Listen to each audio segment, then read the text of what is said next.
Here are 6 1-minute science-backed habits that I guarantee you have never heard of before. And as you can see, it's not your standard cliche habits like set smart goals or drink more water. None of that. Also, we've got a habit for transforming every part of your life: financial, social, productivity, daily work, and emotional life.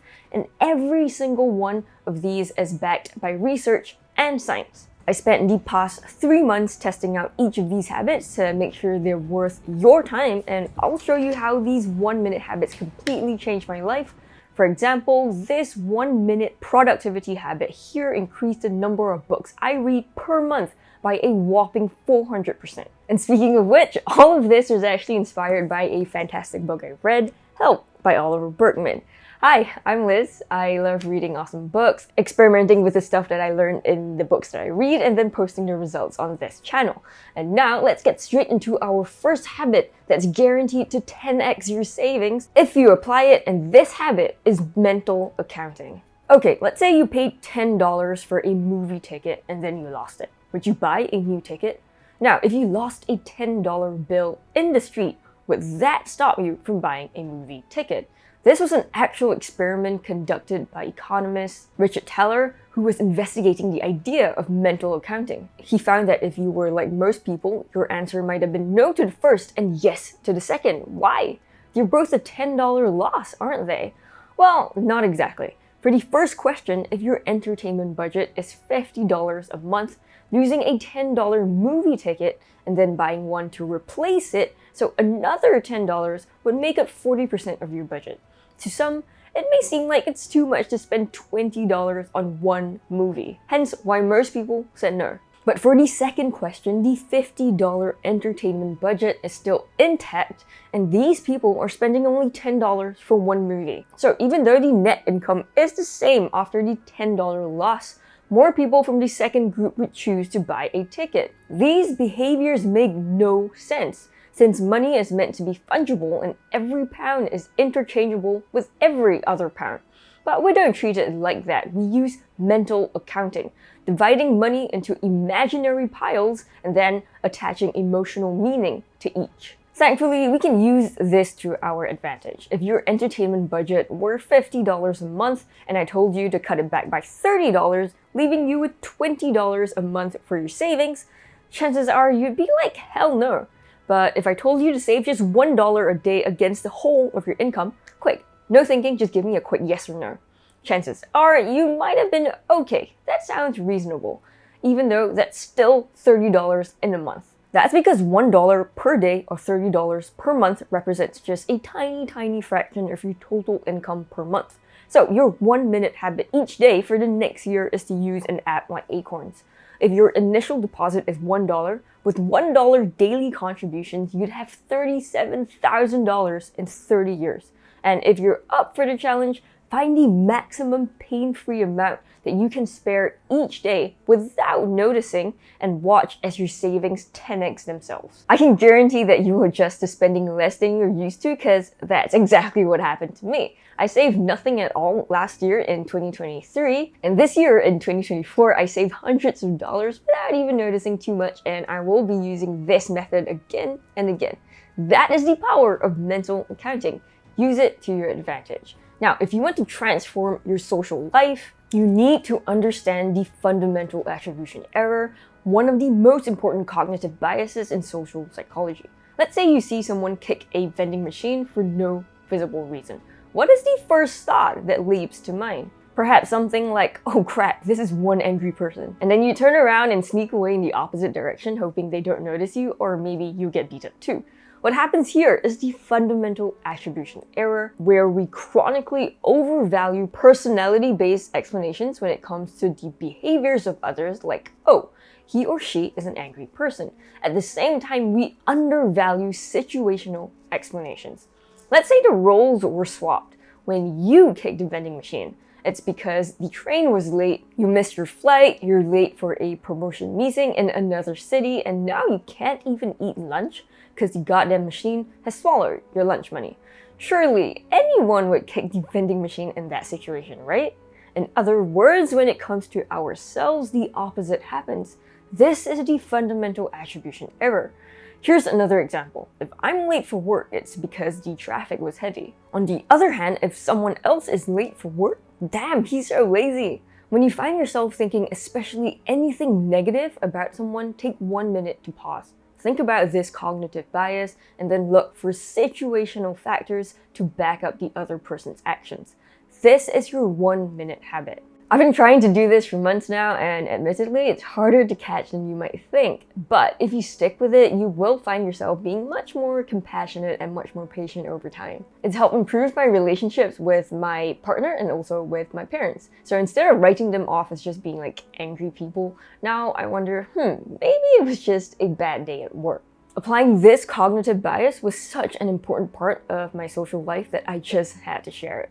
Next, we have the most underrated 1 minute habit, using your interstitial time productively. Here's what a typical day looks like for us. Most of the day is usually filled with commuting, office work, more commuting, and then chores. It looks packed, but look closely enough and you'll find little slivers of time that you could be using productively. This could be an hour-long commute in the morning, a 15-minute meeting delay, a 5-minute wait when queuing for lunch, a 2-minute wait at the printers, and a 10-minute queue at the supermarket after work. This is interstitial time. There are 3 criteria of a good interstitial time activity. It's portable, it can be done amid distractions, and even a few seconds spent on it contributes to the end result. The perfect example that Oliver gave is knitting. Unfortunately, I'm not one for knitting, so I chose reading as my interstitial time activity. I always have a few ebooks and audiobooks on hand. It takes just a few seconds to fire up so I can read or listen to a book no matter what I'm doing, commuting, going for a walk, waiting for the microwave, eating lunch, waiting for my dog to finish her lunch, and so on. Even if I only have 1 minute, reading 1 page or 1 sentence still gives me a sense of accomplishment. When I total up all my interstitial time, I realize I actually have at least 1 hour per day, which allows me to read 1 book per week. Whereas previously, I used to struggle to read 1 book per month. Basically, I've more than 4x'd my reading productivity using this amazing habit. Now, I guarantee that the next 1 minute habit will have you go from feeling frustrated in your everyday life to finally having peace of mind. What you need to understand is that it really is the tiny things that seem to provoke the most anger. Psychologists call these background stressors. The fact that they're so small doubles their power of irritation. You get infuriated by your upstairs neighbor's creaky floorboard, and additionally infuriated that you're getting infuriated by something so minor. Now grab a sheet of paper and a pen. Then walk through your home or workplace while taking note of the physical things that cause you a few seconds of annoyance on a daily basis. This could be a loose door handle, not having enough socks or shirts, the bag of clothes you've been meaning to give away, or even how loud everyone is while you're commuting. Then fix one of them. Now, that's it. For me, it was the last one. So my parents like to have me come visit them every weekend, and it takes me about 2 hours to get to my parents' place and another 2 hours to get back to my place. And you know how I'm trying to make good use of my interstitial time by reading? Yeah, when you're trying to focus on a good book and when the whole train is just so goddamn noisy, it is infuriating. Then when I saw this thing about like background stressors, I was like, oh damn. So I took all my savings and I went out to buy a $350 pair of AirPods Pro. I like the Pro version because the other one just kind of sucks. And well, the noise cancelling on this is like phenomenal. And for those overly obnoxious commuters, I also bought a white noise album. Now it takes me less than 1 minute to fire up my AirPods and my white noise and boom, instant peace of mind. The payoff is huge, but you know, it better be for $350.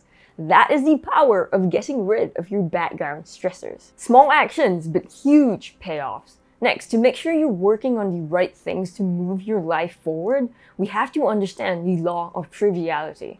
Parkinson is best remembered for his maxim that work expands to fill the time available. But this wasn't his only observation. A less well-known phenomenon that you may not have heard of is the law of triviality, which he illustrates with an imaginary tale in which a firm's executives meet to discuss 2 new projects, an atomic reactor and a company bike shed. The reactor is complicated and expensive. The bike shed is simple and much less expensive.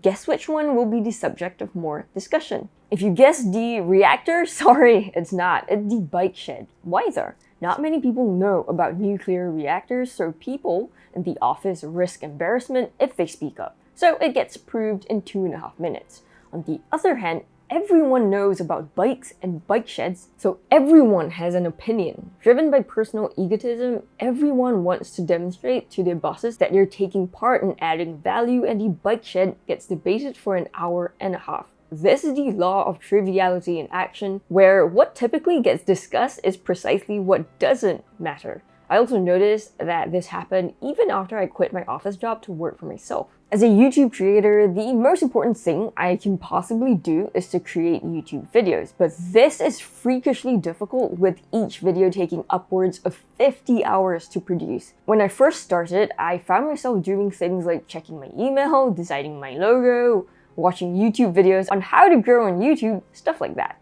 Why? Because these small, trivial things are just less intimidating to deal with. You feel like you're being productive when you're actually not. Now it's your turn. What is the most important thing that you can do each day to drive your career or business forward? Here's a hint. It's usually the thing that you're procrastinating on because it's so difficult.